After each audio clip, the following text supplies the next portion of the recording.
You know your loved one with dementia wants to stay independent.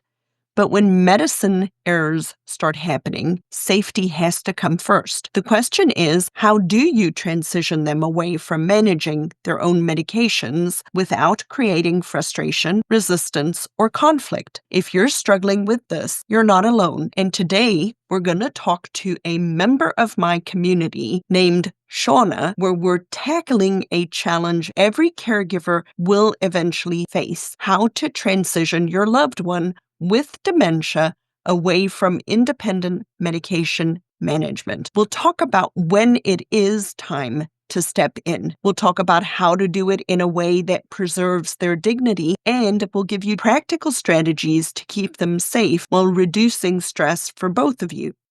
Hey, Christian Care Companion.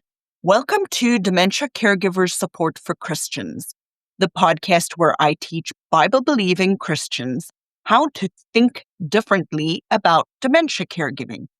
If you are a Christian spouse, the adult child, or a family member of a person living with dementia, and you want more clarity, less stress, and you want to provide better care, this podcast is for you. Here we will provide you with practical solutions, hope and encouragement, and all through a biblical lens. Now, if you haven't yet joined me for one of our monthly Ask the Dementia Coach question and answer sessions, the time is now. The next one is March 27 at 6 p.m. Eastern. Come join us, find a community, receive live dementia caregiver support, and leave feeling encouraged as well as empowered with your next step in your caregiving journey.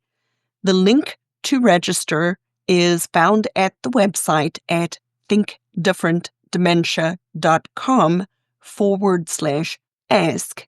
And I truly hope you take me up on this free way of getting live dementia support in action. Now, without any further waiting, here is a live coaching session with my client, Shauna, related to dementia medication management.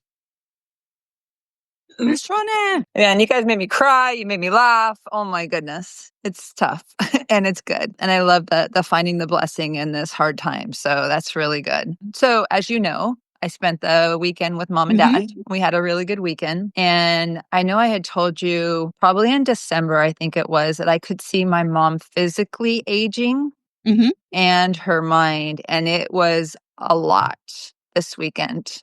We did meds and oh my goodness, I was ready to pull my hair out because I never check that she lines up her meds because they're numbered 1 to 4. I never check, and she lined them up 1, 3, 2, 4. So when I filled them, then they were short a med on week 2 and another med on week 3, but everything was flipped. Like you don't even know. I'm like, and then she's playing with all the meds. So I have them alphabetized. She's playing with them and she's moving them. And I'm like, okay. So my husband and I talked about some strategies, like move the meds all the way away from her.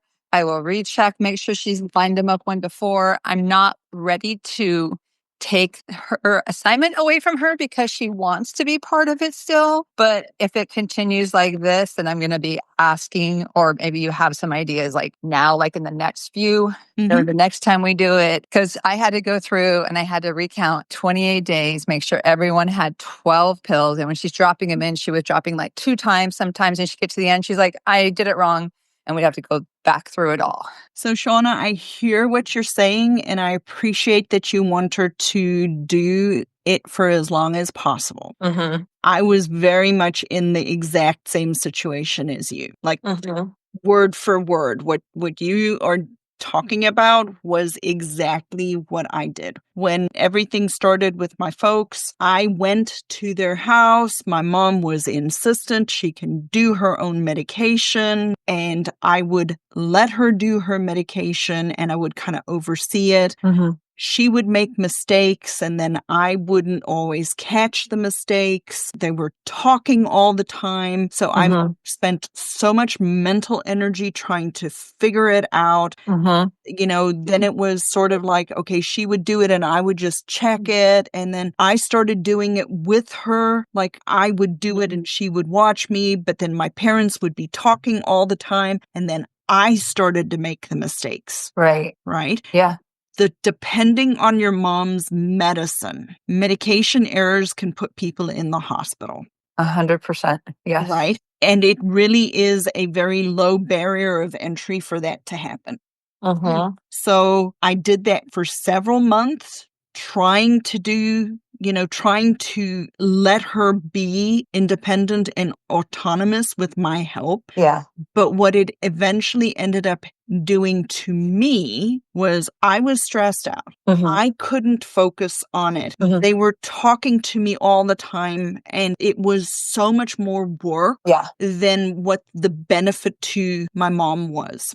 And I took it away. I heard about it for several weeks, months, and now there's no question, I bring their meds, they take their meds. They still sometimes, forget, they don't pour it out all the way, all of the other little minor things. But in your specific situation where you're only doing it once every 5 weeks. We're doing every 4 weeks. We just switched to 4 because we're getting too far ahead of the refills. Okay. Yep. 4 weeks is like, I'm now to the point where I can do about 3 weeks of meds at a time. Just because both of my parents now take a medication that has to be filled every 30 days, right? So that just changes the dynamic. And one is a scheduled med, which means if it runs out on the 31st, I can get it on the 1st. I can't get it on the 31st, right?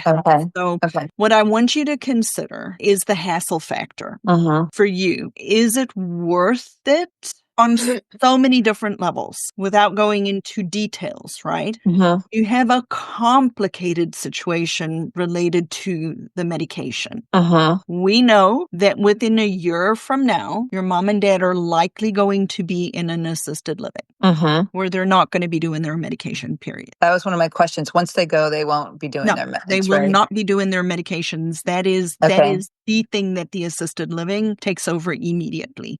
So we know a year from now, we know your dad can't see well enough to do their meds, even though he might be able to pick up on the errors mom's making, right? Oh, no. You should have seen my dad's face when he saw me, and I wanted to get up and walk away because I needed a break, but I thought she'll take it over. And his face was looking at me like, what is going on over there? And I never told him. I never told her because she set it up and she couldn't go 1, 2, 3, 4. Right. And so what I would suggest is that you start the gentle conversation. You don't take it away knee jerk. You're much better than me at this, but start to have the conversation and say, hey, we're looking at assisted living. Med management is one of the things they're going to be doing. Over the next several months, we're going to start to transition to me doing it for you and start to prepare them.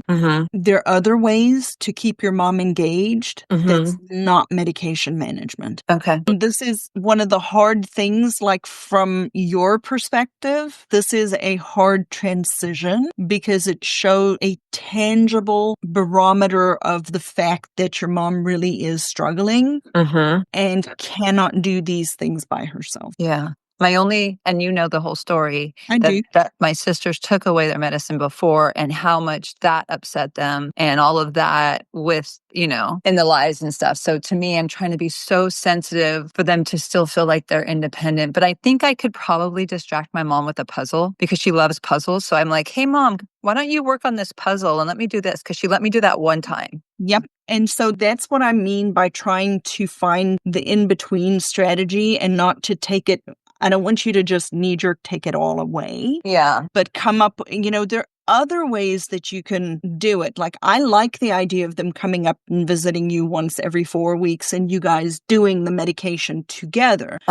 But there are ways that you can structure it. For example, Van can distract her for 10 minutes and give you a block of time when you can just really, 4 weeks of meds without their help would take you maybe a half hour to do. Yeah, half hour, 40 minutes. Right. So how can we distract her for 40 minutes? Can Yeah. she do the vitamins and you do the prescriptions? How can we just think creatively so that she doesn't feel like we've taken it away, Right. but that we still keep her safe and that we're not inadvertently creating a 40-minute task turning into a 4-hour one because I got to sort the damn medicine out again. Oh, it was like 2 hours. And Dad takes a lot more meds and they were done. And then that's when Dad was just, because he didn't notice when it happened. And he's just staring at me and I'm just like, I don't even want to tell you. I can't tell you.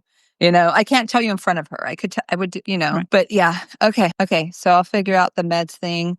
We took the grandkids and then we went on a really short, it wasn't even a hike, like a walk into this nature area. And she needed to take a nap. We got to lunch and she's like falling asleep at the table. That night she's falling asleep and Dad and the kids and I are all like good. And we didn't do that much. So that's why I'm like, physically I see the aging and then I see that, then the mental stuff. So like the confabulation, I think is what you told me it's called, is like, there's so much of it.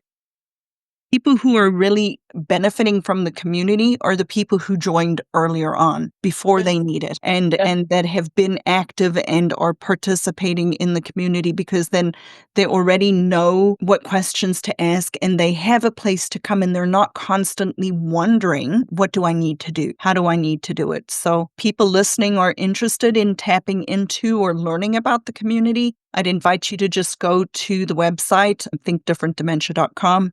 There's a link for you to schedule a 20-minute call. There's no pressure. I'll serve you regardless of whether you join the community or not. But it is a way for you to take this relationship a little deeper, a little bit more hands-on support, because really the research also shows it's longitudinal support over time. Absolutely. Yeah. For sure. I would highly recommend Lizette. She's awesome. Tracy, I appreciate that endorsement. You are welcome. Thank you, everybody, for listening today. And as I try to remember, I don't always remember. May the Lord bless you and keep you, and come back and listen some more.